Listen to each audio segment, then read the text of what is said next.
Hello and welcome to the Video Game Book Club. This month we read Tom Clancy's The Division, recruited by Thomas Parrott. Yeah, so it's not written by Tom Clancy because he did. He did. But his IP lives on, and... I don't even know if he worked on The Division. I think he might have died before The Division came out. I'm sure he had something to do with it. I'm sure. When did the first Division game come out? It was like 2015, 14. Let's do some research. I know that the second one is like 2019. 2016. Let's see when Tom died. 2013. Are we looking up if he had anything to do with the actual Yeah, I Division? am. Was Tom Clancy involved in the Red Storm Entertainment, a subsidiary of Ubisoft, was co-founded by Tom Clancy? Yeah. Oh, apparently that's common knowledge. They're not just using his stuff. He founded the Ubisoft studio. It's like, what is it, Pixar and the Apple dude? Steve Jobs. Yeah. Steve Jobs was responsible for helping develop Oh, that's Pixar. right. Yeah, he's thanked on everything. Huh. So it says that he worked on the weapon design of the game, I guess, before he perished. Interesting. Okay, so what does the back of the book say? The back of the book. Oh, this book also came out in 2022. And it's a sequel Post-pandemic. to the second game. It kind of sets up, because the next game is called Division Heartland, which takes place in like The Midwest? the Midwest. Right. So Kansas? it kind of sets it up. I don't know. In a lawless world, the Division fights for hope and the future. Maira Kanhai has had enough. Since the green poison epidemic hit Washington, D.C., her cybersecurity degree is worthless. She can't rejoin the U.S. Navy, and her early efforts to secure Maryland led to a costly mistake, the death of her brother. Every day, new factions emerge, trying to burn her city to the ground. There's a lot of commas and like ... dots in the back of this. Until an elite unit, the Strategic Homeland Division, SHD, will be mentioned. No. It's the, I call it Shade, and I add an extra thing because it sounds cooler than Man. Shid Network. Shitty Network. emerges, inspiring hope. When a grenade kills one of the SHD agents, which happens really early on in this book, Maira suddenly has a chance to make a real difference as a raw new Division recruit and restore order to suffering communities on the brink of famine. Do it for the millions. Millions of people will starve. It's also in this book a whole lot of times. If she can pass the tests, there's tests. It's like survive, right? It's just traveling with them, and if you live, I guess you win. And defeat the enemies plotting to eliminate the Division once and for all. Pulse-pounding action in the acclaimed world of Tom Clancy's The Division. This is put out by Ubisoft. Ubisoft is the one that puts out most of these video game novels still. Yeah, it's... do you feel like the back is accurate to what happens in this book? It's vague, but I think it's what happens in like the first 5 chapters of this book, and then like the last 2 chapters of this book, but we're missing. I mean, I don't know how else to describe it, I guess. I would think that Maira is trying to make up for her past mistakes by joining an elite group to save millions. Do you think that's what she's fighting doing? rogue agents? Yeah, because you can't say rogue agents. That doesn't show up until later, though. They talk about it at the beginning, though. Yeah, but they talk about it vaguely. Yeah. They're like... This whole time... The most problem the Division has is that agents go rogue all the time. Yeah, in the book, the whole time I was reading this, as soon as they mentioned rogue agents at the beginning, I was like, are they rogue agents? Is this going to be a twist? Oh, that would have been a good one. There is a spoiler in this book for the Division 2. Because I'm not done with the Division 2, and they said something, and I was like, uh-oh. Uh-oh. I know too much. Or maybe I don't. Maybe it's not. In the Division games, because I have not played the Division games. I tried, and then, because I was on Savvy's profile, and then I tried to log into my Ubisoft, and they wouldn't let me. So, We can always try again. yeah, one day maybe. Do you have the watch? Yeah, you have the watch. And do you get the special contact lenses? Oh, you know what's cool? The watch talks to you. It's Isaac. I don't know why they say Isaac, but Yeah. they say Isaac in the audiobook, but it's Isaac, and it's voiced by Garrus from Mass Effect. Your boyfriend for a short amount of time. Yeah, so that's kind of cool. Yeah. It reminded me a little bit of Heavy Rain. Why? Because of the FBI agent in Heavy Rain, how he could like see. Oh, with the contact lenses. Yeah. That's what you were saying? Yeah.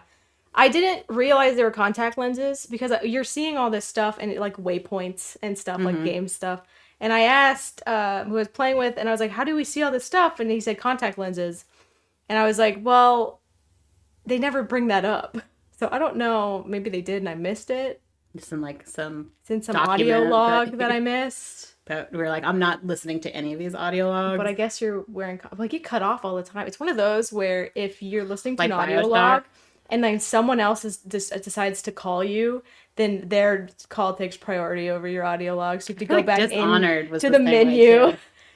Like, I can't, like... It's hard for sneaking games. This is kind of off topic, but it's hard for sneaking games to do audio logs because you're sneaking and then you listen to the audio log and you have to stand there, right? Yeah. And you don't want to get seen, but if you move, then it gets interrupted. It also takes up like a portion of your screen so you can't see. Yeah, it takes up the audio of the other guy talking, so then you just have to listen to it back at your like home base or whatever. Then you have to figure out where in the menu those things are, which they're always in. They're always, yeah. Anyway, I played The Division for the first time because we were reading this book. Funny story. This book made me want to play The Division, and I tried, but I failed. I went to Barnes & Noble's a year ago, and I just found this book there, and I was like, ooh, pretty cover. I like the purples and nice the cover. Oranges. So I bought it, and I never played The Division before, but I heard it was pretty good. So then when we started reading this, I was like, now's the time. Play The Division 1 and The Division 2. And I have to say, I kind of like the Division games. They're very fun. You said they're third-person shooters, right? They're third-person shooters. They're kind of like Borderland loot collectors. It's like high number switch gun, high number. Do you have like limited ammo and all that stuff because it's like apocalyptic? You don't have to worry about that. Okay. There's plenty of ammo everywhere. The first Division game, I think, is really good until the ending, and then the ending's kind of disappointing. The second Division game is kind of whatever and lame until the ending, and then the ending slaps. So that's my quick review of the Division series. Maybe one day. This book actually really made me want to play the game, and so one day. It's also online, so if you have to play with others. You don't have to. It's like a solo mission. You don't have to play with others. It's just but you can't play offline. You can't play offline because when you go into safe bases, other people are there. You can matchmake, but you're not dealing with other people. I did look online and they're like, yeah, they don't have the servers for you to play by yourself. So maybe one day. One day. That'll be fine. I don't like playing with others. But you're not playing with others. Yeah. So it's fine. Okay. We'll log into the Division after we're done talking about this book. Cover is 3 people. I'm assuming this is Maira, Brenda, and Leo. Mm-hmm. They have SHD backpacks and guns. And you see the back of them and they are going towards a truck and like a hole in the wall overpass. I think this is where the Roamers and the Frades fight is. I have no idea. Could be anything, really. It really could. And they're stepping on flowers as they're walking towards there. But we actually both like this book a lot. I gave this one 5 stars. I gave it 4, which is very like almost a 5-star thing for me because I'm very particular about my 5 stars. But there was a couple of things that kind of annoyed me. How was the audio version? It was great. It was voiced by Amanda Dolan, and she killed it. She did a great job. Did she do voices? She did. She did do some voices. But it's mainly like, oh my god. Ooh, she's got the, oh my god. She gave some people accents. She had the southern accent for Jake. Is it Jacob?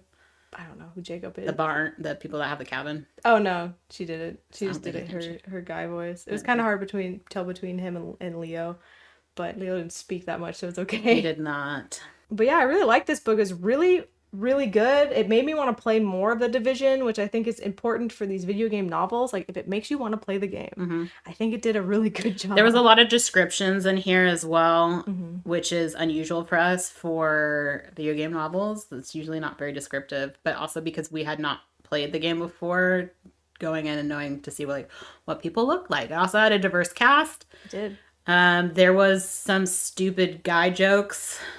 Yeah, but nothing. That two girls were saying, I'm like, this is definitely written by a dude, because girls don't joke about this type of thing. I mean, it's nothing too bad, though. Yeah. We've definitely read worse. Yes. There's some adult language, but... There's also no romance, straight to business. Yeah. I don't need romance in my novel. Purely professional work environment. These are co-workers. Yes. But they are also very quippy with each other. They're very quippy with each other, and I kind of liked that. I thought it would be kind of, cringe, but it's actually, they weren't that bad. And the way that Amanda read them being quippy at each other and talking over each other was really good. Yeah. I could see that, and I was like, oh, these guys are friends now. It came off as kind of flirty to me reading it. For Maira and Brenda, yes, because Leo barely talks. Man. Although, there is a scene where I was like, Leo can save me from being poison gassed any day. All right? Yeah, he is the hero of the novel. He is. It also ends kind of abruptly, warning. But there is a second one. There's a second book. I've also found the ending to be kind of weird. Where you have your villain speech, which... Okay. We had it twice, and then... The rogues in The Division, to me, make zero sense. They're like, I'm mad at the world, so let me make it worse. Philosophy. Let me make it worse for everybody. So it doesn't make any sense. The whole Aaron Keener thing, every time he philosophizes at me, and this... Well, we can't spoil it. Also, if you're not familiar with The Division, just to give you a little heads up, is the world has been plagued.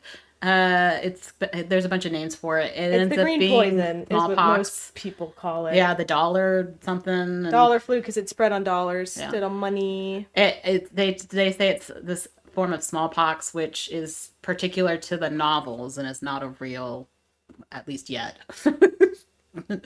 epidemic. Yeah. But so the world's pretty much gone to shit, and people were let down by their government. And The Division is part of the government, and technically they like special forces. They're directly controlled by the president, but currently we're having presidential problems. Yes, we are on like our fourth line down of president, and so I think that's also why a lot of Division agents are going rogue, and that's like because they don't know where command is coming from. They have to take their own responsibility to do their own thing. Problem, but there are like command centers. Mm-hmm. And so the world's pretty much gone to shit, and so factions have formed, and they have fun little names, the Jets and the Sharks kind of deal, and they take over different cities or towns. Some of them are helpful, most of them are hurtful. Well, the outcasts like to spread the plague because they were left kind of behind and forgotten, and so they're like, screw you, man. We're going to kill everyone. Are in this one. They're crazy. There is a thing in here. I don't know if you saw it. So we're also on Fable. If you want to take a look, the first chapter of this was on for free, and Fable's free. So come join us on Fable. Come join us on Fable. You can see our. We talk chapter by chapter as we read it. Yeah, our little quirky, and we've been sending memes. But I left a note in one of the things in Fable. You can go back and see our past books too. That there was like a Borderlands reference where they made an analogy between the outcast and the bandit. Was that a Borderlands reference? Yeah, because it's like he said shirtless with a mask on. Oh, and I was like, is that Borderlands? That's Borderlands. There wasn't anything like that in like Mad Max or anything? Well, yeah, it's all the same. That's all they all. Because I was like, what if it's like a Mad Max reference?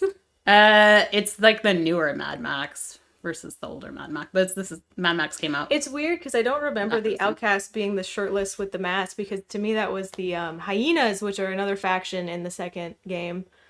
But I don't know, maybe I missed it. I've been too busy shooting at them to notice. They are yellow though, I know that. Mm-hmm. And they wear like hoods so you can't see them because they have gross faces.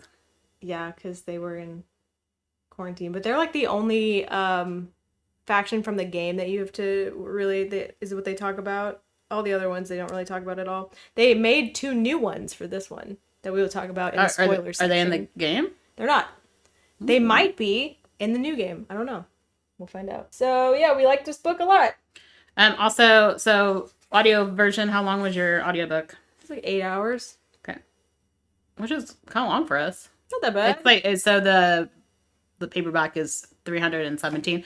I mean, like, normal, I think we both read it this last week, so. Yeah, but I spaced it out well. It felt good. And it also goes really fast. There's not a lot of slow points. It's nice. Except for one weird chapter on philosophy, but we will talk about that. Are you ready to spoil?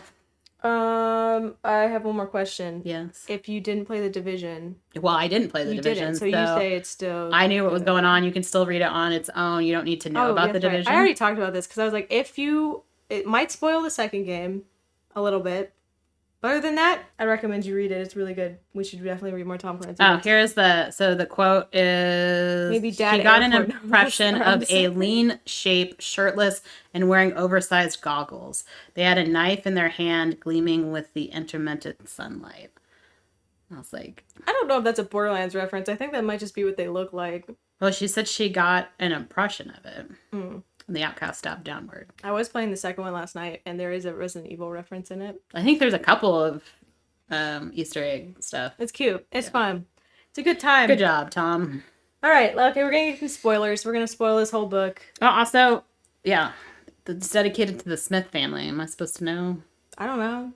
That's between Thomas and himself. I mean, there was no little, like, for the Smith family, without whose support writing this would have been impossible. It's like, Thomas, who dat? I did watch interviews with Thomas. He was interviewed by a lot of specifically Division channels, which I always love. I love finding a channel and you're like, my life is dedicated to this one game series. My thing. And I respect that, dude. I wish I could be like that, but I jump around too much. Yeah. Easily distracted we are. Hence why we haven't gotten to the spoiler section. And he was talking about in the interviews, about how they were very hands-on with him when it came to writing this book. Like, they were very specific about what types of guns to use. But now reading that thing about how Tom Clancy was about the gun design, I was like, maybe that's why. Like, before he died, Tom Clancy we had to sign a contract that said if we're using his name, be these guns. It has to be these things. So I thought that was interesting. Which I know nothing about guns, so I don't care. It's very is it an M9? M4. M4 is important. That's about it, though. It's the only... She loses a rifle like 4 times. Yeah, but we don't know what kind of rifle that is. They never say. She had like 2 different ones because she broke one. Yeah. Okay, anyway, we're going to spoil it now. All right, here's your warning or your enticement. Yeah. If you don't want to read the book, keep listening. If you're like, oh dang, pause and come back to us. Mm-hmm. You can find this book at maybe Barnes & Nobles like I did, but that was like a year ago. So. I'm sure it's still there. Chapter 1. I like the fact that this book starts off with the quote, I'm starting to think this was a bad idea. So Maira is in her car with her younger brother, Kansai. Is it I thought it was Kazi. Is there an N in there? I'm Kazi. Okay, I don't know. You listened to it. I didn't. And, also, I don't know why, but looking at Myra's name, like my brain went to Maria. Went to something different. But I almost said Maria in my brain like all the time. Yeah. It's Maira. So she's 26 and her brother is 16. Yeah, Kanhai's 16 and it says I said they both enlisting, but really she's going back to the he's not old enough, enlisting thing to re-enlist back in the Navy. So they're at a recruitment office, which sounds like it's in a building, like several floors up in a building. Mm-hmm. Which if you've ever seen a recruitment office, they are usually in like strip malls and they're one tiny like closet. It's like, it reminds me of where I did my driving school stuff, where it's like maybe. Have you been to a recruitment office? There's one. I've seen them, but they're mainly like, they're next to like barbecue places and stuff. I've not. We are not recruited. But we come from a military family, but we did not serve. So we're a disappointment to our family. So she's going to the office recruitment station. She wants to rejoin the Navy. The place looks deserted and looted, but she presses on anyway. She's walking up. It looks like one of those medical office buildings where you walk in and there's like a bunch of different. Yeah, it's like different offices. Mm-hmm. Like it's like when you get directions and it says a suite number and you're like, oh crap, that means it's in the building and I gotta figure out where it is in the building. That sucks. Yeah.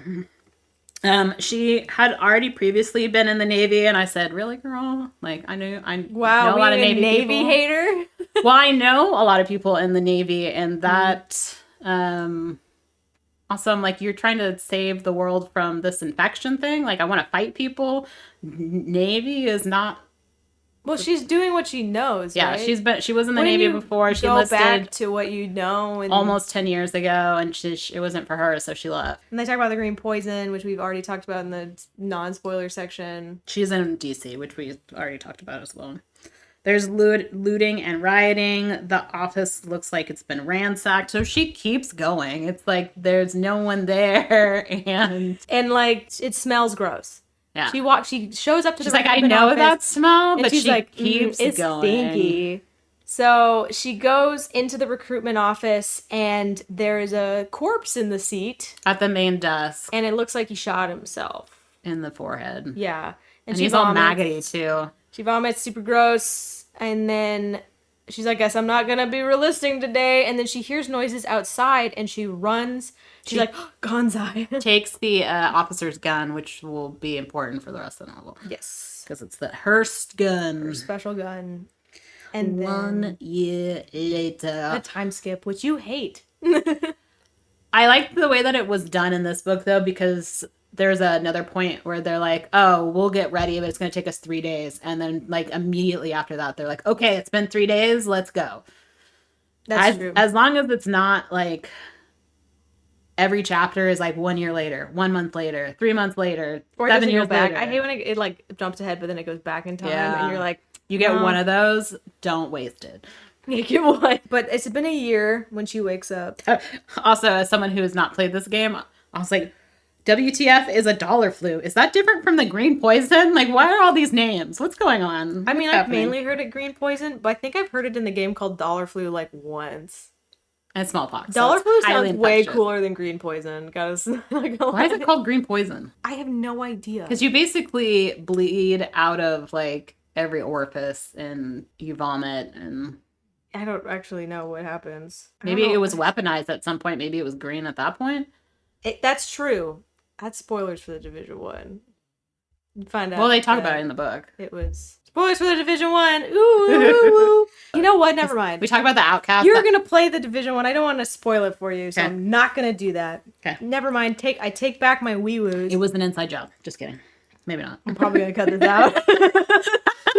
I don't know. I'm just chatting right now. So the most dangerous thing left in the world was other people. And that is a common thing for the end of the world. It's like, it's not the zombies, it's the survivors you gotta look out for. We get a bunch of people's names that pop up in this book, and sometimes they're important, but mostly they're not. But good for Parrot for giving people identities. That's true. They're not important, but I wrote their names down anyway, and I hate that. Like, thanks, Parrot. Elena, she's blonde, and she was on the night watch. We find out that there are 40 families living in this apartment complex called Athena. And it's about 108 people. Yeah. You know what's crazy? I kind of like that they left in suspense what happened to her brother. Yeah, it's like you hear noise and she's like, oh no, my brother. And then she's alone in like an apartment. And she likes to drink instant coffee, which is coffee crystal. She doesn't wait for it to dissolve. She just freaking... Yeah, she chews it. She chews it. She likes to chew those beans. Which, that's a really bitter taste. I think if the world did come to this and there was no actual coffee, I would not drink. You just give up? I'd just go without. Probably for the best. I don't want to have headaches when it's the apocalypse. Yeah. She's going to an assembly. She is also, we find out, she is the head of community security. And they're having a meeting. Jonah is apparently the leader of this co-op place, kind of. There is no leader technically, but there's always a leader. Jonah's just like Jonah's the cool their representative. Guy. He speaks on their behalf. He's a 60-year-old man, and he's a cool guy. No hate for Jonah. Maira, is it kind of a meeting that Maira set up herself. And she basically tells everybody... She forgot about it. Yeah. She tells everybody that there's a supply problem. Yeah, we're running short. We've been sending out people to find pick and food, clean stores. but obviously we've used all of our resources. And someone's like raises their hand and like, "What about our community garden?" And she's like, "No, it takes too long to grow stuff." But it's also like in the long run, they can still use the community garden, but it's not yielding enough results fast enough. Urban gardening is super awesome. And what you can do with such a small space, I mean, people need to start thinking about that a little bit more. Well, people do in the game, but they're still going to garden. Because that's the long game. And she's like, well, this is a short game. We need to expand our circle of They need to go into DC. Scavenging. And everyone's like, oh, gasp, not DC. What about the armory? Yeah, so Maira sent a group out to the armory. And we don't hear the story about what happens until like... it doesn't go well. Doesn't go well. No, and everyone hates her. Everyone hates her for it. DC is a war zone, as we know from the Division 2. We find out her brother died, too. That's what she's like, I don't want to talk about it. If they don't spread out their scavenging route, then they'll have to move out of the apartment complex. And they're like, fine, we vote for the whiting out our scavenging route. That's good. Now we're on chapter 2. 1 week later. Maira and Andrew are on watch talking about restaurants and stuff. He's from overseas. He got stuck here. He's like, isn't it weird? Do you see that restaurant that we would just like go out and eat places? I'm like, how long ago was this? Where everyone's it's been a year. A world where people would just go out and hang out. And I think a little bit over a year. I could see maybe like 10 years from now being like... A lot of stuff happens in a year. Was it? Well, yeah, we know because like COVID, everything shut down and people couldn't find toilet paper, but... Yeah. Isn't that weird? Like, you can't find toilet paper? That was a couple months into it. Yeah. That was like even before. It was like right before everything. So they get a call, it's broken up, and a bunch of dudes show up and attack their scavenging team on their way back. They tell us about the outcasts. Yeah, these attackers are wearing yellow masks. The outcasts are quarantine survivors who want revenge on society for abusing them. They abandoned them, didn't they? They abused them in the quarantine areas. Oh. They didn't care about them. They're like, you're sick. You're sick, basically just die. So they're mad and they want the world to be... So they use green poison as a weapon. Purposely poison people because some of them are immune. Mm-hmm, some of them are immune. And they have crazy faces and... Not all of them. Everyone's like terrified of them. There's a couple of them that like took off their mask or their hood or whatever and everyone's like, ew, what a weird face you have. Maybe they got... messed up with it. I think they just like scaring people. They are using chemical warfare. So. Yes, 100%. All of the posts got destroyed at the apartment complex in one attack from these guys. They blow up the south post where they're like suicide bombers. There are suicide bombers, yeah. And then they have like flamethrowers too. So that means that Athena is now open to attack. But Maira was impressive because she set up like detonation bombs in certain spots, and so as they were approaching she was like blowing up things, and that caught some people's attention. Maira and Andrew are taking pot shots at like the outcasts. They're surviving. They're doing okay. They're taking pot shots. They call are they in like a tower or something? I think they're on like another post up top, but they call like everyone down in Athena and they're like, so all of our posts got taken out, so everyone who can help us fight these outcasts because they are kicking our ass. They're like throwing Molotovs outcasts at them, or fire arrows or whatever. They have fire. What's so funny about the outcasts is that because they're supposed to be like nature, they have like arrows, and it's like, well, if you point a bow and arrow at me and I have a gun, I'll get you faster. I'm like, you're not scary to me. In the game, are there like thug outcasts like in here where the guys with the sledgehammers are like twice the size of normal people? Yeah, there's the classic big I feel like that's type also guys. Borderlands. That's in every fucking looter shooter. This game is a looter shooter, by the way. It's a third-person looter shooter. They get a call on the radio that says, "Get down now." So they do, and it's the Division. Ooh, they're here to take out the outcasts. They are rescued by 3 people in tactical gear. Yeah, Andrew's arm is broken and Myra's ribs are cracked, but other than that, a whole bunch of other people died, but they are main guys. He watched someone get sledgehammered to death. She did. which won't be the last time to deal with that. 3 division members are there. We know one of them name is Eric because R.I.P. Eric, because an outcast got up and is like gonna suicide bomb them, and Eric just picks him up and runs away, and then guy played gets exploded. Sure. And they're like, "Oh my gosh!" Not like you couldn't shoot that guy in the head, or the bomb's still going off. Yeah, but and like punt him. Yeah. Drop kick him. Run away as you shoot him in the head. I mean, there were better ways to handle that. This is like the ending to Wonder Woman all over again, where I'm like, I think you're being a little too dramatic with your death here, my guy. It's okay, we'll bring him back in the sequel. Eric? He'll be rogue. It's because he spells his name with a C and not a K. You're right. I wrote it with a K because I was listening and I didn't know. Okay, chapter 3. Too many wounded for the apartment and complex. Frickin' Kelly in bitch. Infirmary is the word. Yeah. Kelly sucks. 11 people died from the Athena group. Yes. Which is a lot for them because they only have 108. Well, now not anymore. Or are they down to 108?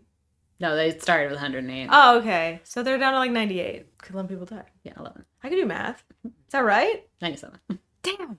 Kelly is the Karen of the... Oh my gosh. Group. She's just like, you suck. You killed more of us again. You should be ashamed of yourself. Kelly's mad at Maira. Let me talk to your manager.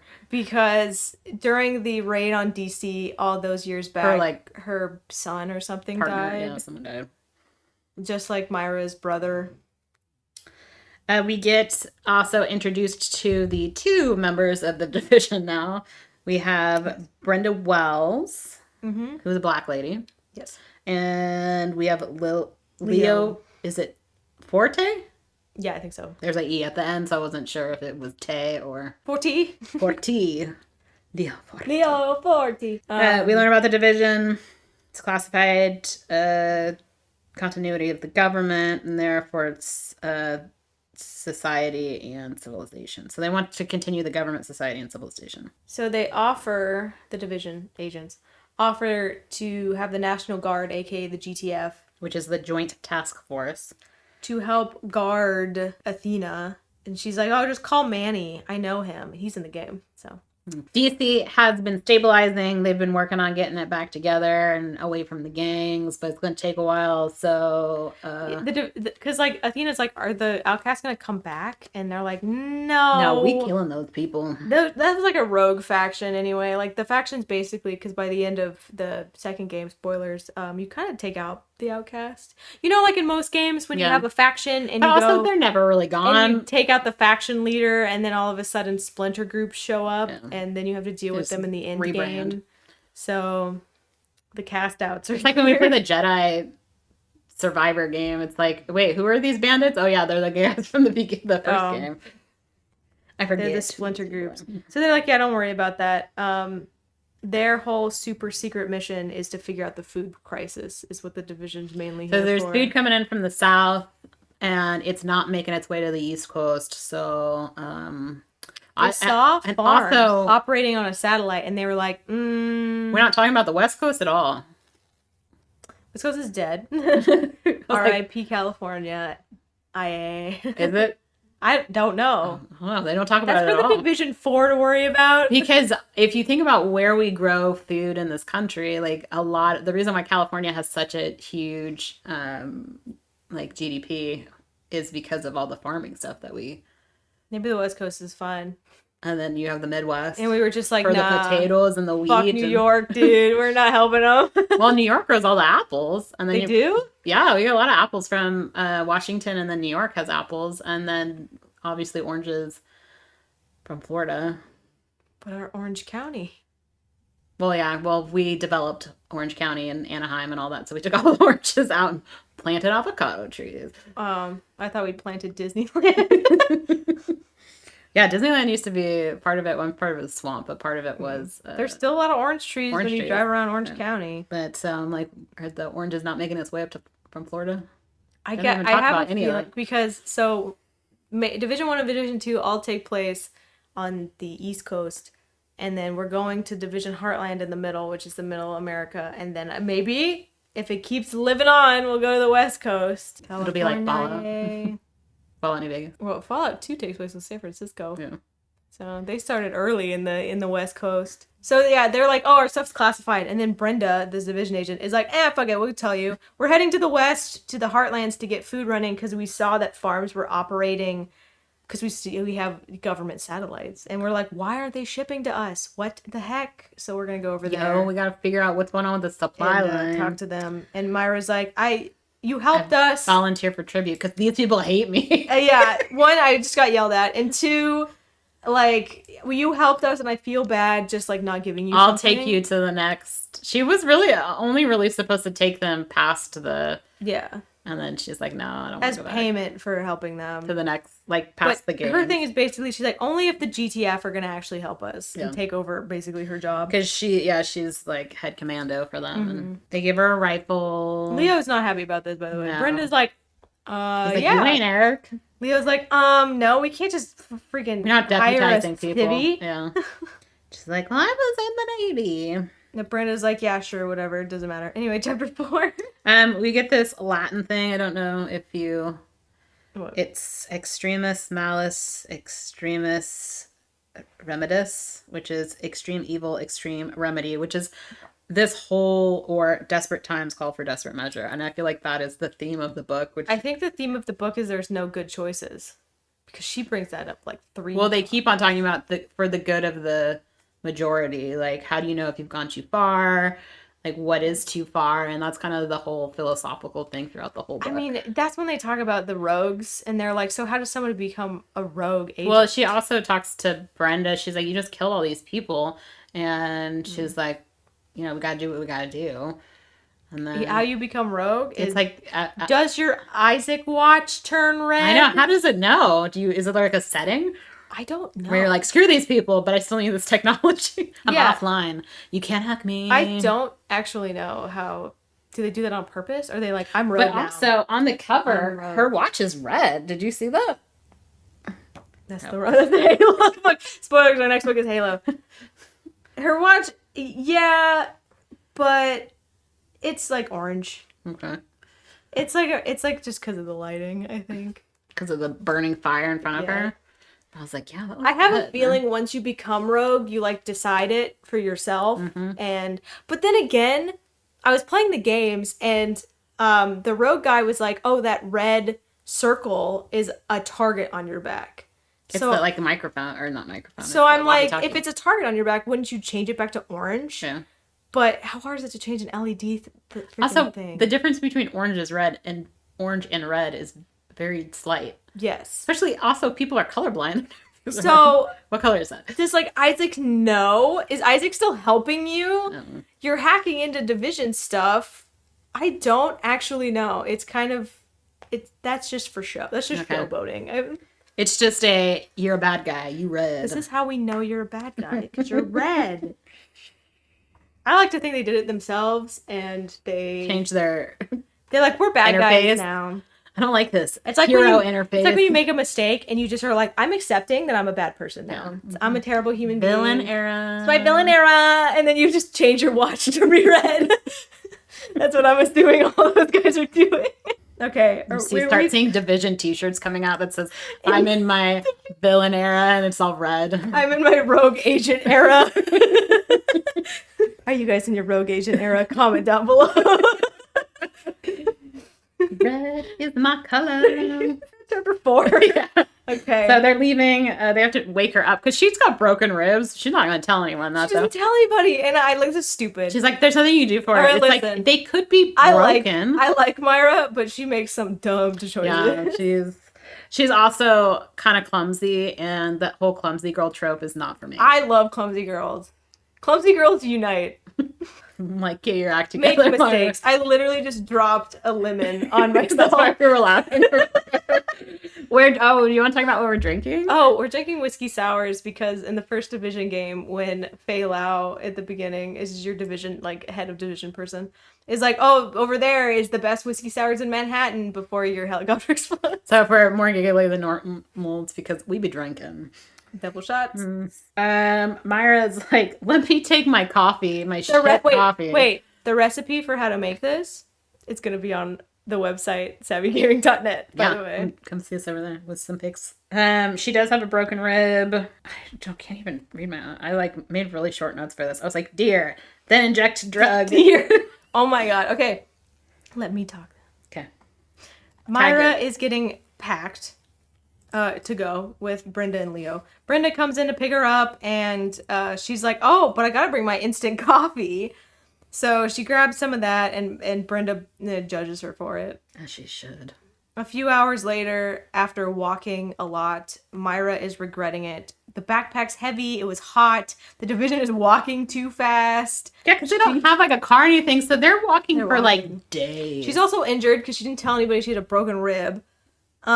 Which, to have all that weight on your back and touching the back of your ribs. There's like a bunch of deer that run past, and in my mind I'm like, why don't they just hunt the deer for food? They eat those MREs. They do, but... Which they all hate. Yeah, there's no sick animals. The disease never made the jump. It was tailor-made. So it started with humans, which is weird, because usually it's not. Usually it's not. It started with animals, so you know something's fishy, which you will learn about. Which I'm also glad, because I hate when they make zombie animals.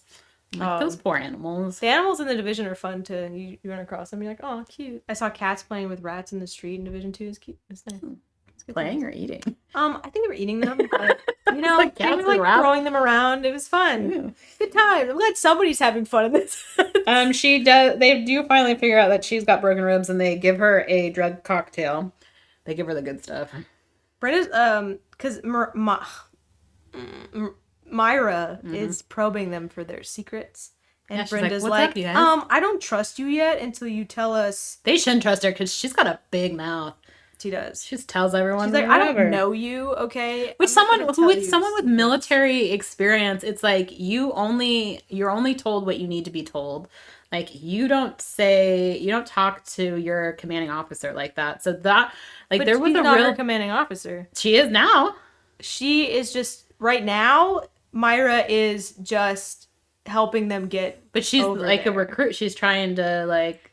Stay on. Like, they're like, you can go back anytime. And she's like, no, I've made this plan. So I'm like, it feels like to me that she doesn't have military experience.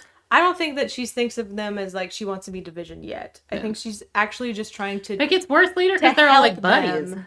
She's trying to just help them get to the area they need to get to at this moment. They also talk about how it's less stinky now because the bodies. Also, where did the bodies go? That's a good question.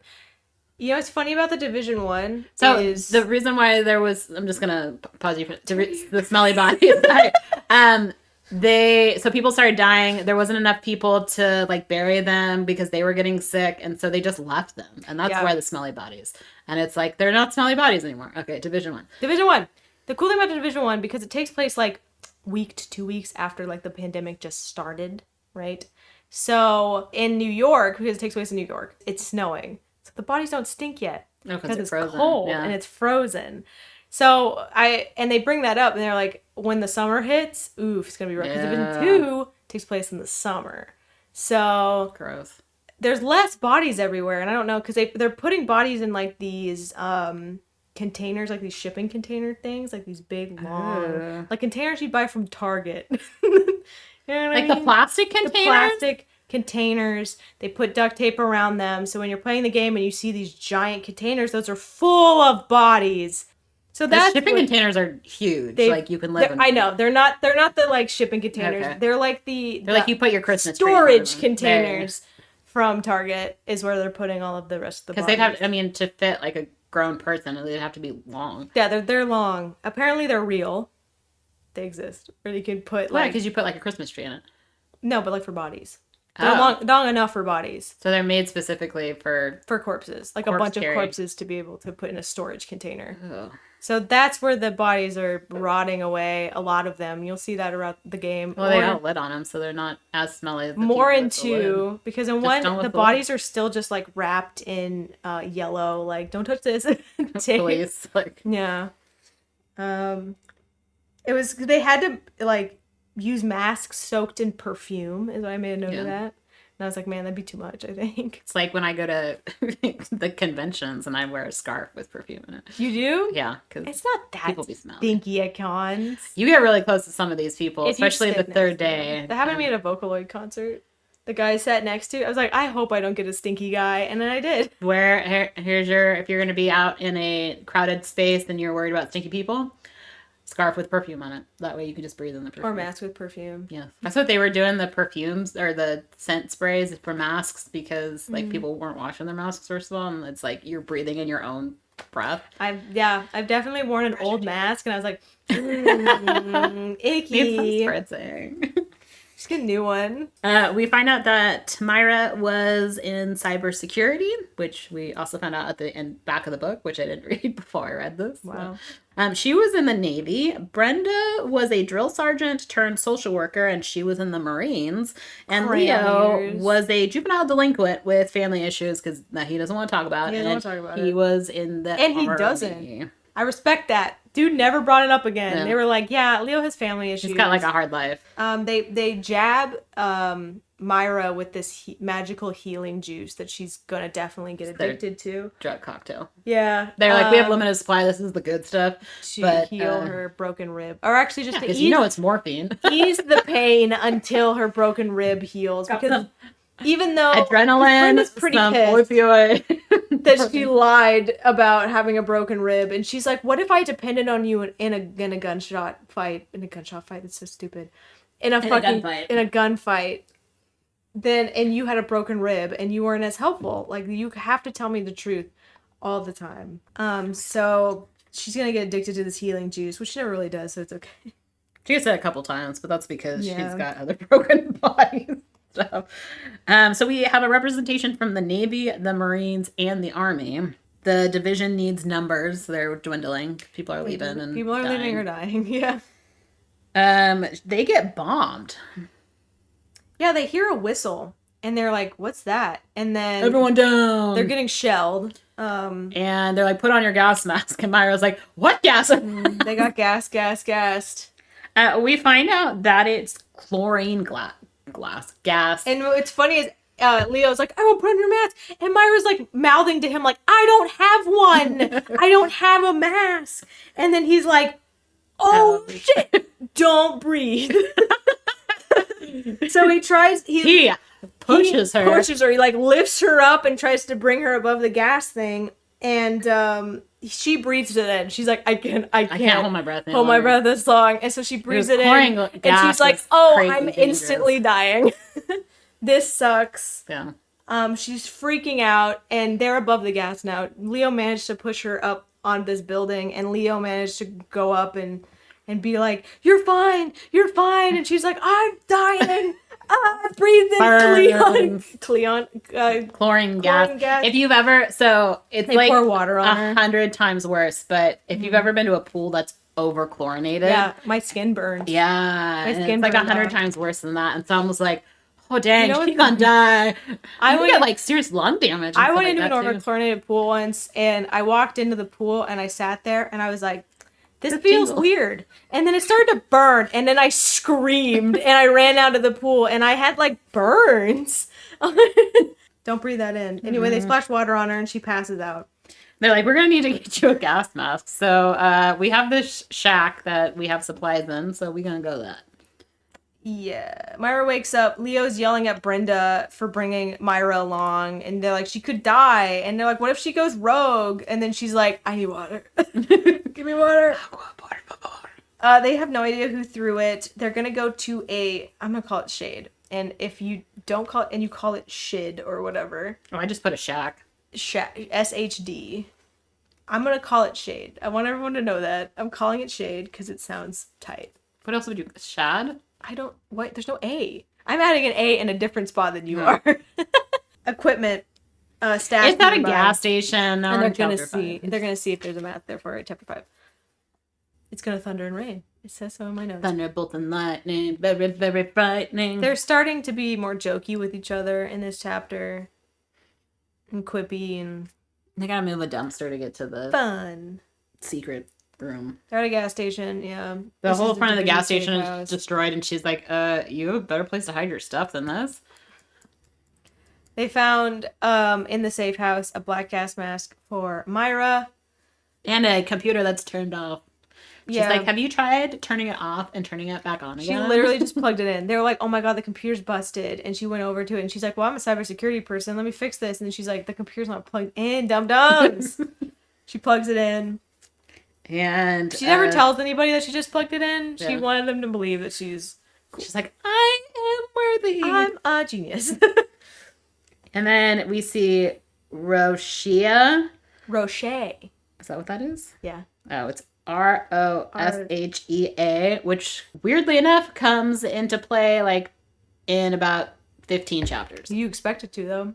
They know. Yeah, because she like freaks out about it. She's like, what's that? Brenda starts acting weird since she saw the last person logged in was Roche Fierro. So they continue on their journey through the highway. On I-70, they're moving the cars to the side. Someone kind of cleared the road. Brenda's worried about an ambush, so they're going to go the long way. And then they come across people like up on a large wall on the highway. It's the National Guard. Oh my god, it's the JTF. Brenda's like, what's up with the huge wall? It's a wall of cars. Yeah. Because they're talking to the JTF leader. Whose name is Richardson. And the JTF said that the local communities are getting raided, so they created a choke point. The roamers are the ones doing the raiding, and their trucker group. They're also known as people who roam fleet.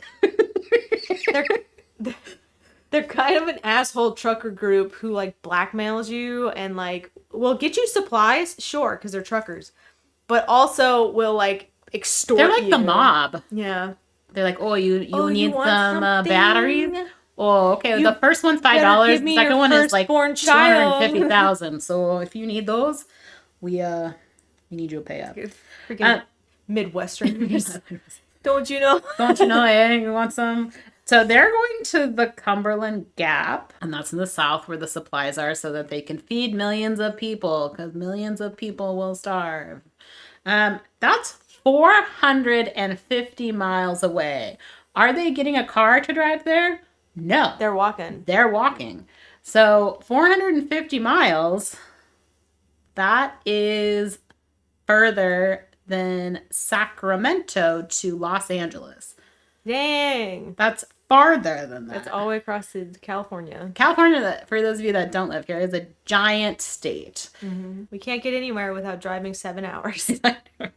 To drive from Sacramento to like Oregon is what, like 8 hours? 6 hours? I think it's 6 hours. To Oregon? Yeah. Like where in Oregon? Like to cross the line. Okay, so like Ashland is like 7 hours. Yeah, 8 hours. To get, I mean, Sacramento is in the northern part anyways, but to get from Sacramento, which is the state capital, to Oregon is like 6 hours. To get from Sacramento to like San Diego to the south part of the state, right? State is like 8 hours on a good day. If you hit LA and the worst, that's sometimes is 11 hours, and you're driving straight. So let's say 8. So all the way up through the state, which would be close to this 450 miles. That's driving 14 hours. And that's driving on a freeway where you're going like 80 miles an hour. Yeah, they're going to take a while. It's going to take forever to walk 450 miles. But they plan on doing it. What else are they going to do? Because it's like what? How like walking, how many miles do you think a day they're going to? I have no idea. How you had to walk somewhere? I don't know. Like I walk with a friend. We're like casually walking. We do about 4 miles in like an hour and a half. Maybe 2 hours. So we have dogs with us. So throughout a day? Well, that takes us like 4 hours to walk. Like, let's say, and 2 hours to walk 4 miles. I can just do math, I guess. So that's 1 hour to walk 2 miles. Because they're carrying a bunch of heavy gear too. So divide it in half. I don't know. I'm not walking 450 freaking miles though. I'll tell you that. Like, why don't you get a car? Drive some of the way. Where are they going to get a car? There's all of them on the street. Yeah, but they don't work. And, like, the fueling stations are owned by the roamers. And some freighties, I guess, but... Take them from the other cars that are on there. Siphon them. Although the gas only lasts a month. That's another thing that, like, in a lot of apocalypse things, people will siphon gas out of cars, but, like, the gas is not good anymore. So it's kind And of most of the tires are flat, would be flat too if they're to do that. So they have to, but as we learned in this book, there are like refineries still functioning that these bandit groups are using. So at the end of chapter 5, it's like, all right, we have to travel 450 miles. The beginning of chapter 6, it's been 3 days. And Leo starts coughing. Leo's coughing. He's not looking too good. He has a fever. Of 102 degrees, which is a high fever. They think it's green poison or the dollar flu. They got to find some place to take care of him, so they set up camp, and they... this is also where we find out the green thing is smallpox. Maira goes for water. She runs into She puts her gun down. She's like, I'm going to go get water. Let me put my gun down. Yeah. And she runs into a bear. That's swimming. Oh my gosh, this bear scene reminded me of that bear scene from the Far Cry book that we read, Far Cry 5, where that guy literally spent a whole chapter, like, being at a stream with a bear. Yeah, because you have to be... That bear is going to charge you. You have to be very slow and, like... But the bear, like, literally doesn't care that she's there. It just stands on its hind legs and, like, growls at her, and she just backs away. Yeah, it's just chuffing at her, like, get out of my stream. And it's fine.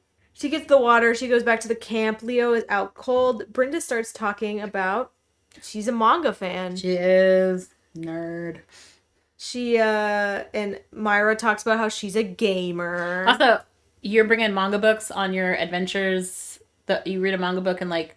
2 seconds. 2 seconds. She's just rereading them. She really likes Naruto or something. Just keeps rereading chapter 1 of Naruto. Yeah, Maira likes video games. They think about heading to Winchester, Virginia to see if they have a doctor for Leo, because that's like the closest little town nearby. And it's depopulated. That's plan A. Plan B, they saw smoke about 10 miles away. Yeah. Closer. That's too far, so they're going to head to the nearest smoke, because Leo isn't looking too good. Chapter 7, plan B is what they choose, because it's closer, but Leo is worse. So she's like, hey, you're gonna have to go by yourself. She like leaves her pack and everything and like runs there. Yeah, they just kind of give her a gun. Because it's like mountainous terrain or whatever. So they're like, Leo can't navigate. There's no direct shot. So she has her rifle, and this is where she gets the contact lenses. So it tells her where to go. She gets the watch. She gives Maira Isaac in the contact lenses as GPS signals. I'm like, why is she ditching her stuff again? But I guess if she's trying to go ASAP, then it would just be faster. But also, if you show up to someone's house and you don't have anything with you, that looks sketchy as hell. She also has a gun, so... Yeah. So, yeah, she's going sooner started, sooner finished. Well, she falls off a cliff. Well, that's chapter 8. Yeah. Chapter 8, Maira is heading towards the smoke. She falls and loses her rifle. She smashes her rifle, falls, and... Well, yeah, her rifle falls. It broke. She reaches out an intense incline and tries her best to climb it, and... She's all banged up and, like, her legs all... She sees her busted rifle. She's like, yep, that's destroyed. Mm-hmm. Not gonna go get that. She just has to make one big leap over this, like, really high... Like, to jump up to grab something. Yeah. And they hear a voice that says, oh, quite the predicament. And it spooks her, obviously. And it's a bearded man with a dog. And the guy offers to help her up to the top. And she's like, I guess I don't really have a choice now, do I? So she jumps and he grabs her and pulls her up. And she's crying. Yeah. He's like, oh my gosh, I thought I was going to die. It's Johnny Stairs. And she laughs. She was saved by Stairs. She was saved by Stairs. And his dog's name is Bruno. We don't talk about Bruno. Oh my God, I knew you would say that. I feel like this was on purpose. When I saw the name Bruno, I was like, that name is ruined forever. It is. Thanks. But honestly, like, they eventually go back to his cabin, which is where the smoke was. And then we don't hear about Bruno, except for he gets oatmeal. And, like, that's the last we hear about Bruno. Yep. We don't hear about Bruno.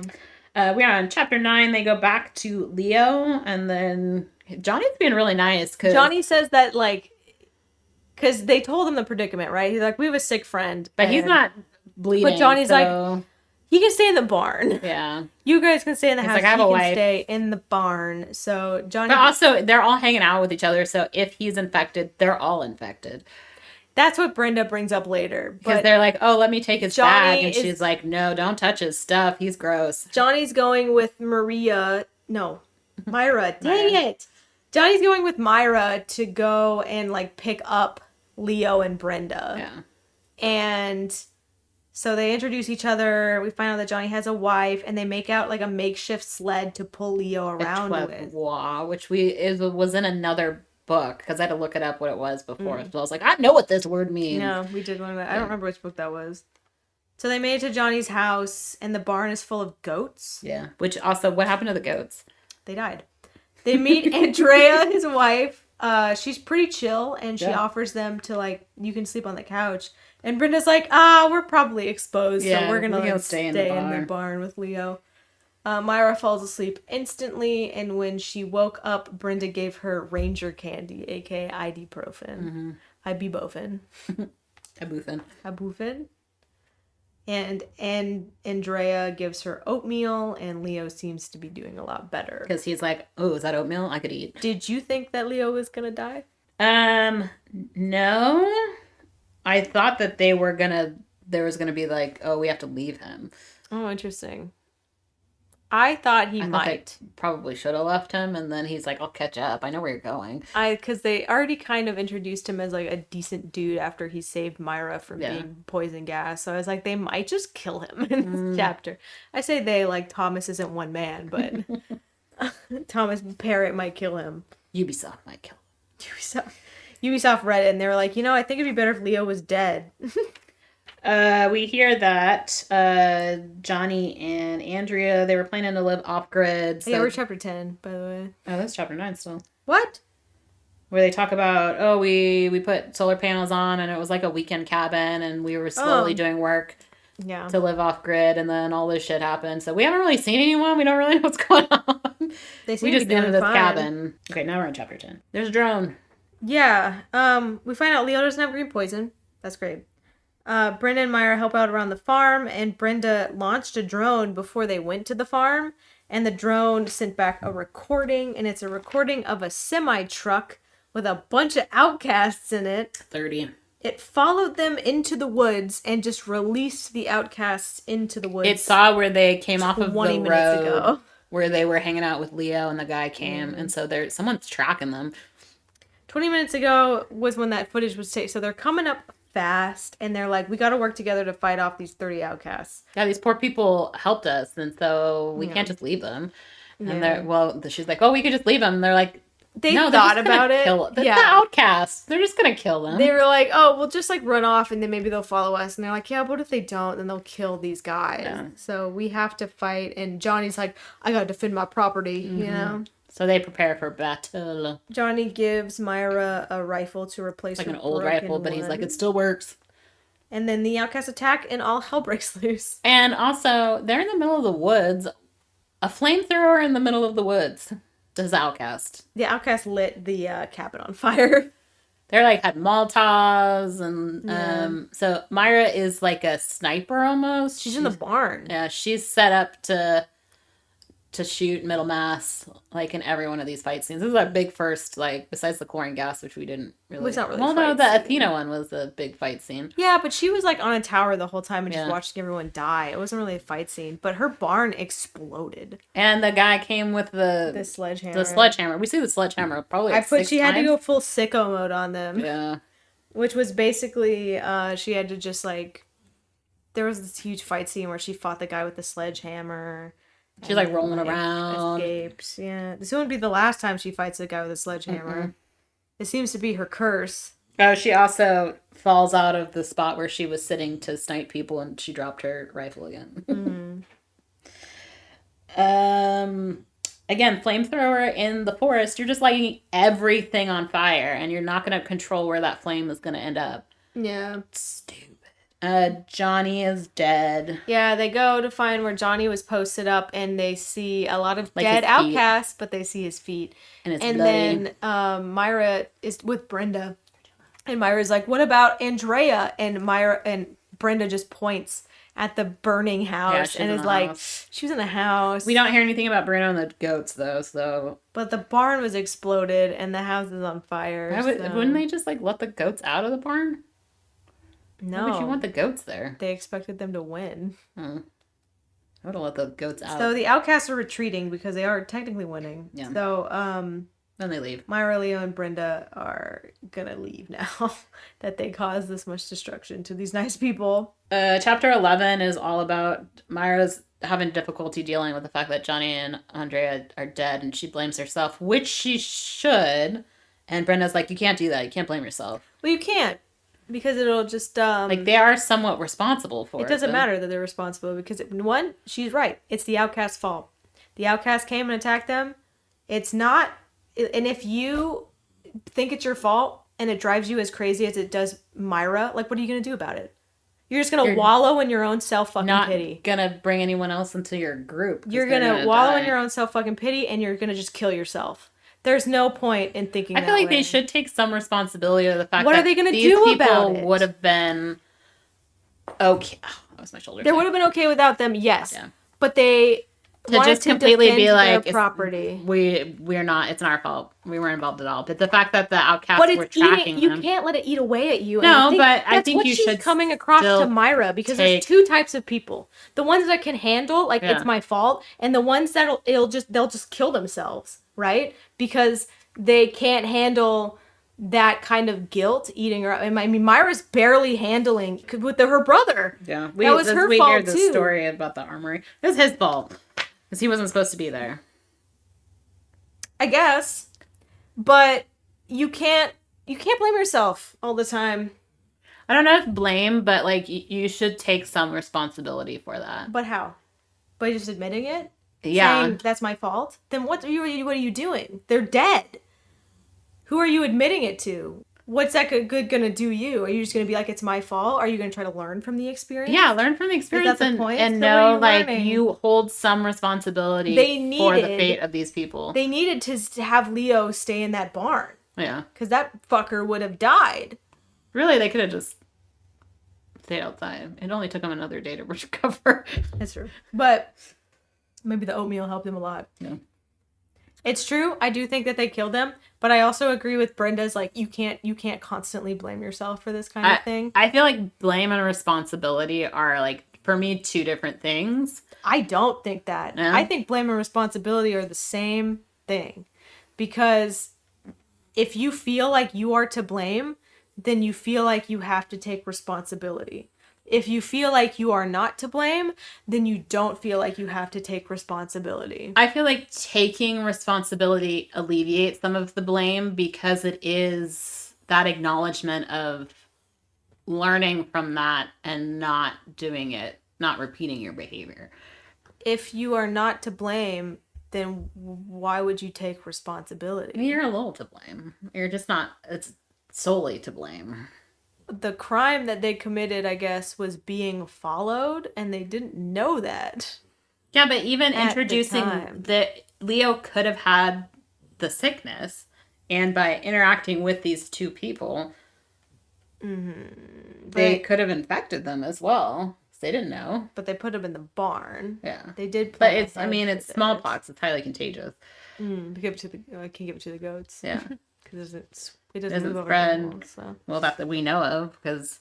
Well, it's proven. It's been a fucking year, and all the animals are fine. But things, like, mutate all the time. It depends on the type of person you are. And yeah, it's good to take responsibility, and you can't just constantly deviate blame from yourself all the time, because that you can't own up to your own failures. But then again, it's the two types of failures, right? It's the kind that you mess up and you turn fucking rogue agent and you're like, I'm just a bad person and I have decided that because I made a mistake. Sucks, so I'm gonna live the way I want to. I admit I'm a biatch, that's not a good way to handle that situation.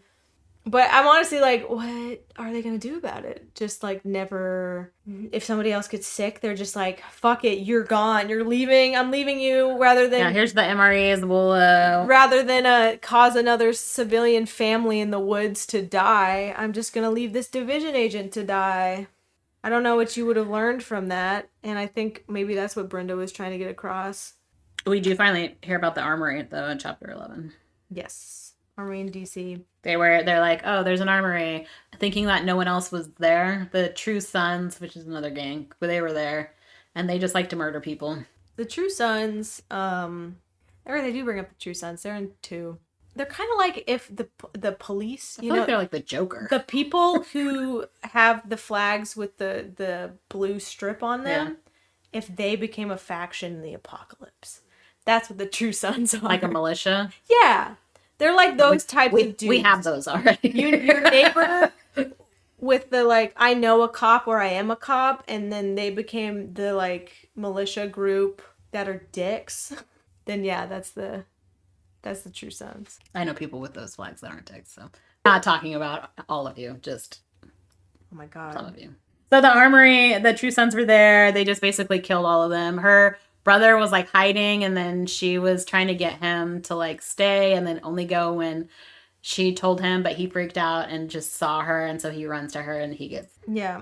And they the True Sons can't connect the roamers, who are the truckers, to the outcasts. They're like, oh, the outcasts, they got a truck, eh? So how they know each other? Chapter 12. We're at the Cumberland Gap, so 450 miles weren't like nothing. And it's a war zone. There's trucks overturned. There's a blockade. There's like a tunnel and a mountain type of deal that they're fighting over. And we see these like 2 rival truck gangs. And I thought that this was the cover because of the background of it. Kind of looks like it's a tunnel. Yeah, so they made it to the Cumberland Gap. They see a big fucking fight scene with 2 big semi-trucks fighting in like a monster truck style fight because all these trucks are decked out with guns and like big. It's like an episode. It's like a scene out of like Mad Max. Yeah. They are able to listen to their broadcasts. Yeah. That's no protected. That's the thing Isaac can do. He can just hack into enemy broadcasts. And so they're like, oh, those are the roamers. And then these other guys over here, those are the Fraidies. You Fraidies. After the fight was over and the roamers absolutely demolished. Destroyed the Fraidies, the division squad went down to kill the rest of the roamers and to get the Fraidies. So there was a truck that was overturned, and Leo has to go see if there's survivors because Brenda wants to talk to them. Yeah. Maira was on machine gun duty. Theo was supposed to get the remaining Fraidies out of the truck. And Maira shot the machine gunner. Leo ran in, shot a bunch of guys. A truck comes for Brenda. Brenda, yeah. A truck just came. It looks like it's going to ram into Brenda. And then Brenda threw something onto the truck. So there's a... It crashed through the window. Already shot at. So there's already a hole in the window. And she throws a freaking grenade through the hole into the cabin of the truck. Kabooey. This lady is softball MVP. She said she was on a softball team. It blew up the car and the guy driving in it. Leo managed to save one of the Fraidies. And they take him to the tree line. Brenda gave him the magical healing juice. The drugs. And took him into the woods. Chapter 13. This is the philosophy chapter. Myra's very confused as to why they saved this guy. And they only saved the Fraidy guy to get access to the inside and maybe to get more allies until they figure out. Because they're like, the roamers are dicks, so we're going to need to join their rival. Thy enemy of thy enemy is my friend. So Brenda's playing chess over here with the different factions. Myra's like, you just killed all those people. Like, they didn't attack us. Like, have you gone too far? And Brenda's like, do you think I've gone too far? And again, she's her commanding officer. You're not going to be like, yeah, bitch, you just be killing people. She's still not part of the division yet, though. She's not, but she's on, like, probation. Like, she's on tryout. Kind of.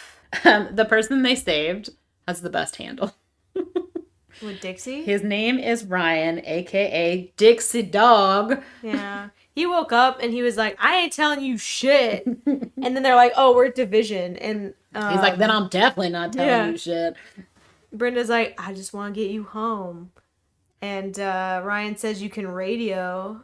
Radio for a pickup. For a pickup. And so they do. Ryan gives him the radio. Or Brenda, the radio. Also like the fact that their union rep is their leader. Yeah. Ryan's like, you should be my union rep. He'd want to thank you. So in chapter 14, they decide to walk Ryan to his pickup location.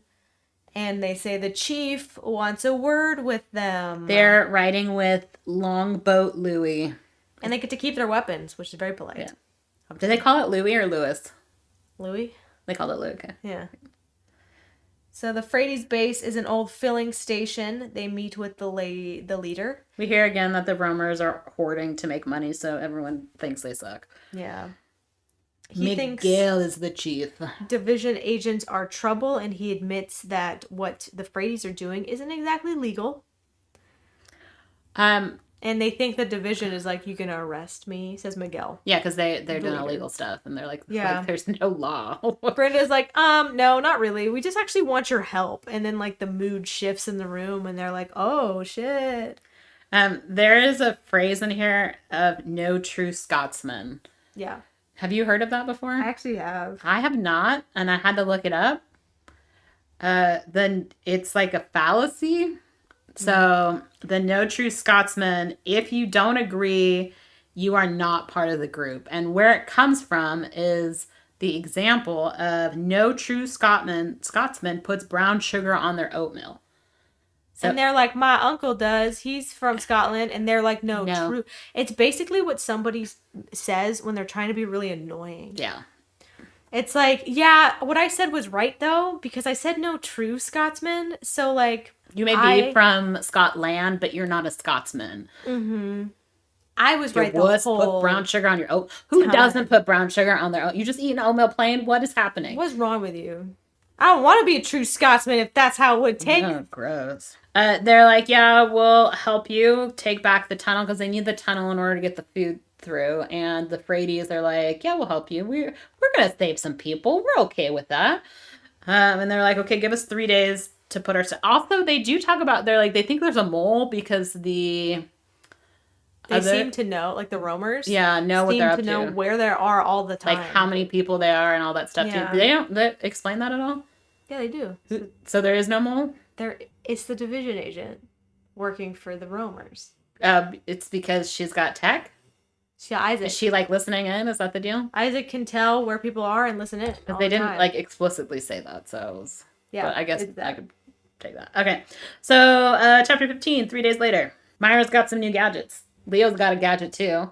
He's shooting, but I think we've seen this before. He shoots like bazooka bombs or whatever. The agents they go like up beforehand. They're setting up on a certain side. They let Maira sleep in, and they learn that the roamers are going to have way more people than the Frades here. But you know what? They're like, I'm feeling confident. Yeah, we're here. The three of us are at least 10 of them. So the signal goes off, and Leo shoots off a bunch of bombs to explode the roamers' trucks, and Maira throws out her turret, and Brenda throws out her sniper turret, because you can have different types of turrets in that game, which is very handy. There's 3 turrets. It's really handy to have a machine gun turret and a sniper turret. Hot tip. If you're playing with games somebody else. So essential. I feel like, didn't we just play a game that had turrets? Oh, I love turrets. Anything that can that was the Alien game I played with. Anything that can provide DPS while you fuck around, or like it distracts the enemy, is so helpful. Yeah. You're like, I can't cover this side, so turret, you're up. Turret, you're up. The Frades are doing okay until the onslaught, and then Leo told Maria that something got hijacked, and it was their turrets. Because Maira is like on the ground because something's shooting at her. She's behind a tree. She's like, she can't get out from where she's at. Mm-hmm. I think she gets shot too, doesn't she? She does get shot, yeah. And so the turrets are hacked and they're shooting at the Frades and them. Mm-hmm. And so one of them, I think Leo explodes one. Yeah. And the other one runs out of ammo. Okay. So Myra's shot. Leo bandages it. Maira and Leo shoot and kill both. The last turret that's still shooting at them. There was a drone that was also shooting them. And Maira ends up shooting it out of the sky. And Brenda's like, bring that back to me. I want to see that drone. Yeah. Brenda's shot in the leg. And Brenda's like, that's not my drone. I didn't. And then the drone starts talking. So Maira goes and picks it up so she can inspect it. And they heard a voice coming from the drone. And Brenda knows the lady talking. It's Rowan. And she talks about Theo. And I'm like, who's Theo? I don't know. Not important? A hacker? I don't know. Like, we hear about him twice, and then we don't talk about Theo. Unless he's important in another game, or... Theo might be the guy from... I think I just killed him in the Division 2. I think I might have killed him last night. Is he a rogue agent? Yeah. I just killed Theo Parnell last night, and so he is a rogue... Optional? He's a rogue agent. It's a part of the DLC called Warlords of New York. And R.I.P. Theo. Also, so Rowan is talking and Brenda's like, oh, I knew it was you. And then Maira is like talking back. And Rowan's like, girl, who are you? She's like, I'm a new agent. And she just starts laughing. She's like, oh, you replaced me with this chick, huh? Is what Rowan was saying. I'm like, also, Maira, shut up. Rowan also seems to think that Brenda and Leo were sent to hunt her down, but they were like, no. Yeah, no one cares about What are you talking about? We find out also that she was behind the chlorine gas attack as well as the farmhouse. Yep. And they're like, what's Rowan O'Shea? Hence the No true Scotsman. No true Scotsman. I think O'Shea is actually Irish. Yeah, I know. No true Irishman. Rowan O'Shea was the name on the terminal that made Brenda sad. The Rocher. Like the chocolate. Pierre Rocher. Except for spelled way different. And today they just found out that she's working with the roamers. So I think that's why they know. We also learned that Rowan is pretty mad about Brenda for something that happened in the past, which we will learn about later. Rowan's like, thanks for helping me show the roamers that the division is the enemy. Very cool of you. Anyway, peace out. Yeah. Until we meet again. So chapter 16. We get Rowan's villain origin story. Yeah, Myra's like, so who is that? And what's Leo. The deal? Stop lying like, to me. Just tell her, like, come on. She's like, okay, we only have a couple minutes until the Fradies come, so ask me whatever question. What's so funny? He's like, so Leo like shoots out a flare to send the pickup squad, and she's like, okay, until the guys get here, you have time. You have only a certain amount of time. She like tells them everything, anyways. So, Brenda's like, we're not gonna tell the phrase about Rowan, and Maira is like, I don't want to lie about that. It's like they don't need to know either. They're not. It's not important. No. It'll must make them look bad because they already feel like they're gonna look bad because their turrets were shooting at the Fradies. So they're like, we're gonna look horrible. They're probably gonna be mad at us. So Rowan went rogue. She weaponized the green poison into the True Sons' water supply. Well, because Brenda told Rowan that the True Sons had killed her family. So her family was infected. They went to like a hospital treatment center. And then the story was that the True Sons came and like killed everyone. And so she was like, F them. She weaponized the green goo thing and she killed a bunch of True Sons. But she also killed like hundreds of other people because you can't minimize the effects of the plague. Because then the True Sons went and saw other people. And so she ended up killing hundreds of people. And she killed, so 2 agents came after her. And she killed them and fled. Yeah.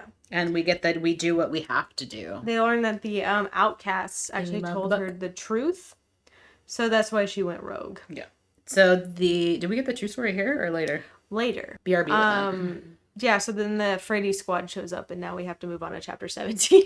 Where Maira just tells everyone their business. She's like, you have this limited amount of time. We don't want these people to know about us. And Maira's just like, this crazy lady, she killed all these people and now she hates us and now she hates you. So yeah, Miguel is there. They're getting medical attention right now. And Miguel is like, I'm going to hold up my end of the bargain. And so are the Fradies. We're going to deliver your food across to the east. We'll save millions of people from starvation. And Miguel's like, so what happened to those turrets, huh? And then Maira blurted out the information about Rowan. Like everything. And Maira also has a theory about how Rowan did it, and she worked... Because she's cybersecurity. She worked in cybersecurity. Maira needs to look at the turrets so she can figure out how Rowan hacked them. And she's like, I think I can fix this. I think I can make it so that Rowan can't hack our stuff. And then they're like, well, what do you think she's after? The core. So we find out there are 3 cores, and that's basically the server room for the... There's 3 division server rooms in Texas, Kansas, and South Dakota.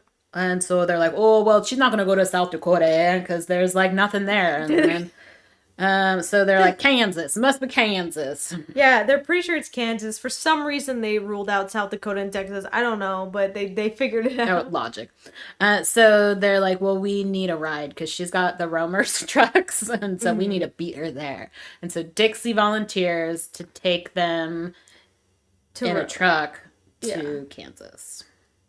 They are worried that they're going to have to fuel up because it's a long trip to Kansas.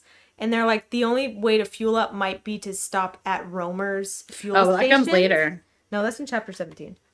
Oh, I got that later because they were losing gas. But so they're like, I'm worried we're gonna have to fuel up at Romer's station. Oh, so they take their outfits. So they're like, we're gonna get disguises, and then we'll just look like they're absolute freaking punks. They're in a Romer's truck. Stone Cold gives Maira a ride to the church so she can hack them with the tablet that they also gave her. Mm-hmm. Like, we hooked up to the internet? What's going on? What's happening? Oh, you don't really need to. She does her thing. She downloads all the info, and So she's gonna read it later. She runs back to Stone Cold. Stone Cold's a lady. They called her something else at first, and she's like, no, screw that name. And then she killed a guy. She like punched a guy she drank a beer before. No. They're like, oh dang, you Stone Cold. And she's like, damn right. Come at me, bro. So when she ran back to the truck with Stone Cold with the turret and all of the hacking data she got, Stone Cold's like, you just got a call from your friends. We out. The truck's ready. Let's go to Kansas. So chapter 18, they get in the truck and they're basically all napping. It's really nice. They have an extra bunk and a sink and like. This is where we get Dixie the top bottom joke. Bunk joke, which she's like, you look like a bottom. I'm like, And girls don't joke like that. And Myra's like, yeah, how did you know?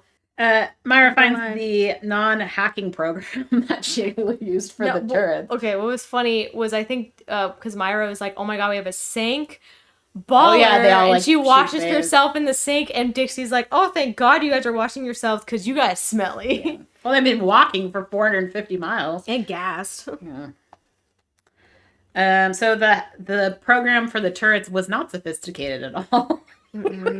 She's like, look, you just press a button and it's super easy. Rowan doesn't know anything.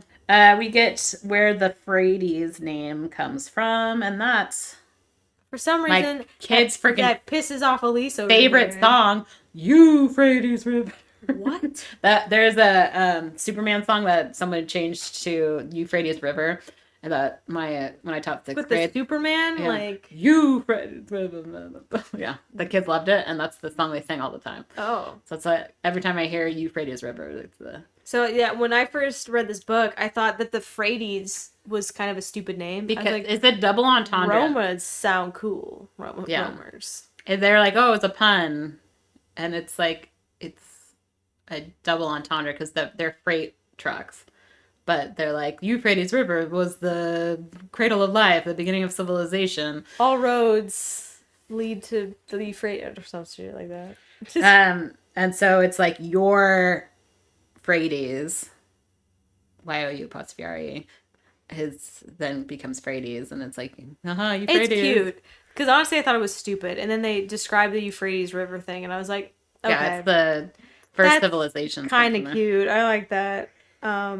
Myra fell asleep and had a dream about that fight where her brother died again in the truck. You see him dying. Chapter 19. They're going through St. Louis. Yeah. Made me on St. Louis. Yeah, Leo woke her up because he's like, oh, you were in distress in your dream, so thought I'd wake you up. That's what I do with my dog. I'm always like, get him, Rusty, get him. Leo woke up Brenda too, saying they're at St. Louis. Louis, meet me at the fair.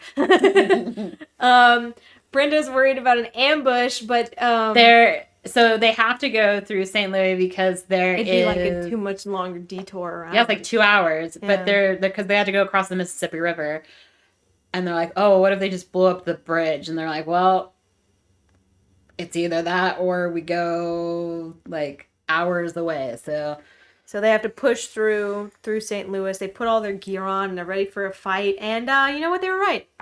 Well, they get over the bridge and they're like, oh, dang, we made it. And then all of a sudden... buildings are exploding. Yeah. Buildings are exploding. Dixie had to swerve to keep free of the rubble. They're also getting shot at. They're getting shot at. Dixie tried really hard. Actually, the real hero of this book is Dixie. Yes, it is. Because he tried, but they crashed into a building anyway. Yeah. It concussed Myra, and now they're being shot at. And so she has to go up through the truck to be the sniper at the back. There's like a gun. There's a gun on the top because they stole a Romer's truck, which is all decked out like a machine gun. Like trucker stuff. She's got to shoot all the things. Brenda's up. Leo is unresponsive. Myra went to the mounted gun. They're also getting poisoned they used dirty grenades. Yeah, they're using dirty bombs, so there's radiation in there. Yeah, they're getting irradiated. Dixie So manages... not only has she been, like, chlorine gassed, but now she has radiation. She has radiation poisoning. Oh. So Dixie manages to back up, and he manages to try to find a way out while Maira is, like, machine gunning all of these dudes. And she's up top, so she's getting actually, like, fully exposed right there in the cab. Yeah.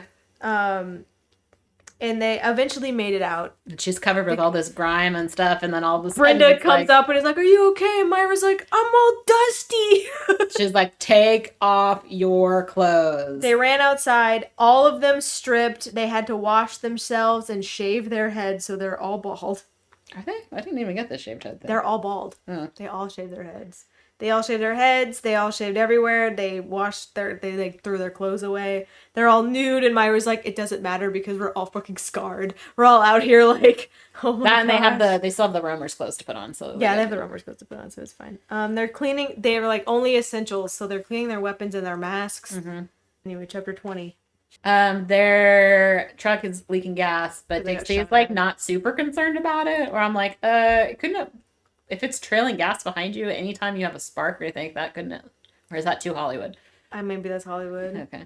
So they're slowly losing gas. So he's like, there's a leak somewhere. We're going to have to stop. We're gonna have to refuel. So they have to stop at a roamer's. This is fuel like tank. my favorite chapter. Really? They put the gas mask on, and Yeah, because they're Brenda like, tells them to. just Dixie, just put in the gas, and like if they come to us, then I'll handle it. So they do approach her, and she's talking to them, and we get like Maira and Leo's perspective, and so they're like, I wonder what she's saying. Maira can't hear anything because she used the machine gun. Yeah. So she's basically almost deaf. So she's like, "Leo, what's going on?" And Brenda's talking to the roamers and is like, "Our car got gassed. We have to get it fixed and fueled up before we head out." She's also fellow roamers. Also irradiated, so don't get too close. The roamers do not believe them at all, so they go and get a Geiger counter. And then they get somewhat close, and then they like tail it. They're like, Yeah, and they Dixie's text like, the what's up? Geiger. So She's like, don't worry about it, Dixie. Because Maira is like, "Oh my gosh, I don't know what's worse. They finding out that we lied or us being actually irradiated." Yeah. And it turns out they're actually irradiated. So after they fuel up, Brenda comes back and she's like, "I hope none of you wanted to have kids." And they're not telling Dixie. Yeah. And he's still driving the truck later. I'm like, oh. They made it out no problem because none of the roamers wanted to deal with their irradiated ass truck. And the fact that their Geiger counter went off like pretty, like they weren't even that close, and Yeah. they're like, "Oh hell no!" Yeah, Chapter 21 is pretty short. They talk about Rowan. And She's a freaking Green Beret. Pretty much recap And what we know about her. I'm gonna say this wrong. What? Epidemiologist. I can't say that word. Why can't I say that word? Oh, She's a scientist and a Green Beret. Only the best for the division. Dixie finally finds out about the radiation. Yeah. And he's like, "That's what I get for being nice." And Brenda's like, "No good deed goes unpunished," Yeah. which is like the worst quote ever made. And then he's like, "Oh, Just look be at a that! bad guy. Up ahead, there's black smoke." And they're like, "Shit's already done." Myra also says that she knows how to neutralize shade tech if Rowan takes control of it. But she's like, not 100%. She's not 100% sure. But she's pretty We're sure. in our testing phase. She can do that. So they arrived, and Rowan has already launched an attack onto the Kansas core. Mm-hmm. So in chapter 22, a bunch of outcasts are shooting at them. So the plan is that Dixie is gonna get them as close as he can. They're gonna jump from the truck, and then they're gonna start shooting. When Maira jumps from the truck, she loses her rifle again. Yeah, she was really nervous about jumping out of that truck. Yeah. After everything she's been through, I think this is where I was like, Maira, like she gets like worried about killing people. I'm like, do you not know how many people you've already killed in this game? She's just too much in her head, I guess. Brenda throws out a Firefly drone, and that's basically like an exploding dart. Cool. Where it goes and it shoots them. It's supposed to help with enemies that have a lot of armor on them, and it takes their armor slowly off in the game. So that way you can get to their nougaty core by shooting at them. She gets another one of those jumbo sledgehammer dudes. Yeah, Myra gets cornered. She has to throw an incendiary grenade, which Theo gave her. when it started. And Leo? I thought it was Theo. Theo's the hacker. Leo. Dang it. Theo. It's like their names are too close. Dang it's it. okay. Leo gave it to her, and she's like, I don't know how to use it. She's like, I didn't go through softball training. I can't do I that. can't go through softball training. I never played baseball. And he's like, it doesn't matter. Just take throw and make sure you're not there when it goes off. And she was there when it went off. Yeah, so she... so her back is like crispy. But then she's like, it burns. And Brenda's like, oh, that's good. That means you didn't kill all your nerves. Yeah. So they made it. Good. So after she lit the sledgehammer guy on fire in her own back, she goes to save Brenda. Brenda's being like baseball attacked. He's got like a baseball bat and he's like hitting her in the stomach. Yeah. One guy's holding her and then she shoots one and then Brenda kills the other one. Her programming works. We learned that.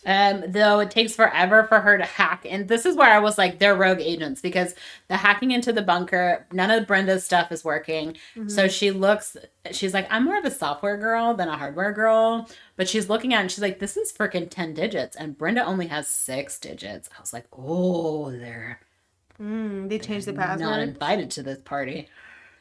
But no, it does. That would have been quite the twist. I like the whole time I was hoping that would have been an interesting twist because even Rowan is like where do you get your?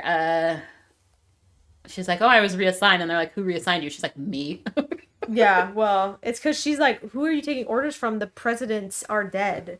So Maira is going to try to hack the keycard for the door because Brenda's passwords don't work, and Brenda and Leo are going to go take out the rest of the guys. So this is the classic, like, hold on, I gotta hack this kind of missions. Yeah. Well, that person always takes freaking forever. Where you have like 3 waves of people come at you and you're like, hurry it up. And they're like, I'm trying. It reminds me of in the Resident Evil movie where they're getting lasered to death before they go see the Red Queen, and that guy's like freaking out. They're like, hurry up, dude, hurry up. He's like, you're not helping. People are dying.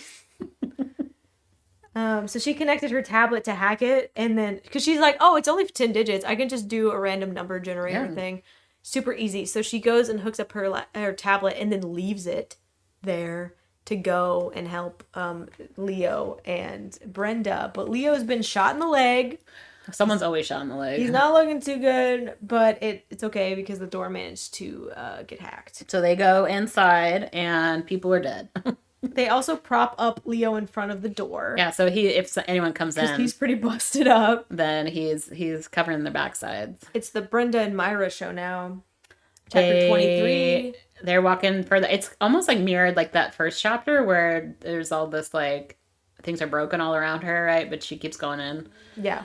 And there's all these dead people, and she's like, they're wearing khakis. What kind of division agents are these? And she's like, we're not all like military people. They're a bunch of office workers. A bunch of office workers are dead. Rowan killed them, or the outcasts that she launched on them. They catch an outcast torturing an office worker, and so they kill the outcast, and they save the office worker. His name is David. And they send him to Leo without telling Leo that he was coming. Yeah. So does David make it, or does Leo kill him? I think he'd make it. I don't think Leo would kill him. He does tell them, though, that they took some of the other office people into the other room. Yeah, they took them hostage, and they're like, why would they take them hostage? And then Maira, it's like, it's probably because they knew we were coming. Mm-hmm. So I knew this was going to happen this next scene. So, Brenda's like, I'm willing to let these hostages die. And Myra's like, I'm not though. Yeah. And so isn't the whole point why we're here is to save people? They're at kind of a crossroads there, but they go into the server room and they don't see Rowan at all. They only see the hostages and they see 2 outcasts. And the hostages have black bags over their heads. Yeah. So Brenda's plan is we're like, okay, I'm going to take down the 2 outcasts. Maira, you go, because there's a part of the room that they can't see. Mm-hmm.